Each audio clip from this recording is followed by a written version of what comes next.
subscribe to my channel.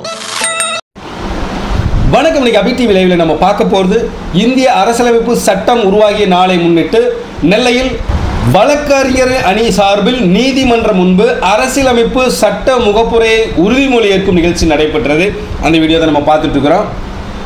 இந்திய அரசியலமைப்பு 1949ஆம் ஆண்டு நவம்பர் 26ஆம் தேதி அரசியல் நிர்ணய சபையால் ஏற்றுக்கொள்ளப்பட்டது. 2015ஆம் ஆண்டு நவம்பர் 26ஆம் தேதி முதல் அரசியல் சாசன தினமாக இந்திய அரசால் கடைபிடிக்கப்பட்டு வருகிறது. பாளையங்கோட்டை நீதிமன்றம் முன்பு மத்திய மாவட்ட வழக்கறிஞர் அணி அமைப்பாளர் காமினி தேவன் தலைமையில் உறுதியேற்பு நிகழ்ச்சி நடைபெற்றது. இந்திய நாட்டினை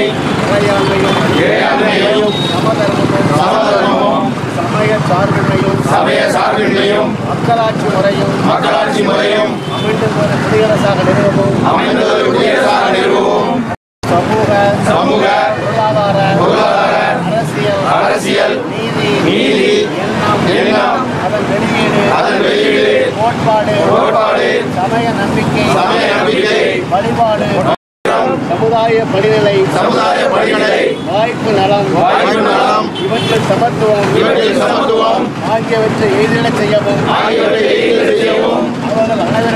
அவர்கள் அனைவரிடையும் தனிமனிதரின் மாண்பு ஒருமைப்பாடு இவற்றை உறுதிப்படுத்தும் வளர்க்கவும் உள்ளார்ந்த உறுதியினராய் நம்முடைய அரசியல் நிர்ணய சபையில் 1949 நவம்பர் 26ஆம் நாளாகிய இன்று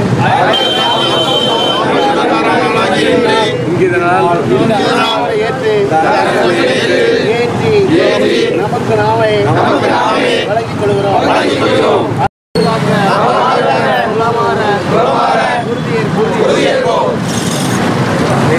இதில் கிழக்கு மாவட்ட வழக்கறிஞர் அணி அமைப்பாளர் சூடாமணி, மூத்த வழக்கறிஞர் முத்துராமலிங்கம், வழக்கறிஞர் கரி பாலகிருஷ்ணன், வினோத் குமார், மணிகண்டன், கார்த்திக் தம்பான், முத்துராமன், வில்சன், ராம்ராஜ், முருககுமார், உக்ரநாயகம், முகமது ஷா, ராஜா, ராமசாமி, சுந்தரராஜன், பத்மராஜ், மயில் ஜபத் சிங், அசன், செந்தூர் பாண்டியன், சிலம்பரசன், தமிழ்செல்வன், ஜோதி முருகன், சங்கர் கணேஷ், அருள்ராஜ், முத்துராமன், பாளையங்கோட்டை வழக்கறிஞர் அணி அமைப்பாளர் கந்தசாமி உட்பட ஏராளமான இந்த நிகழ்ச்சியில் கலந்து கொண்டனர்.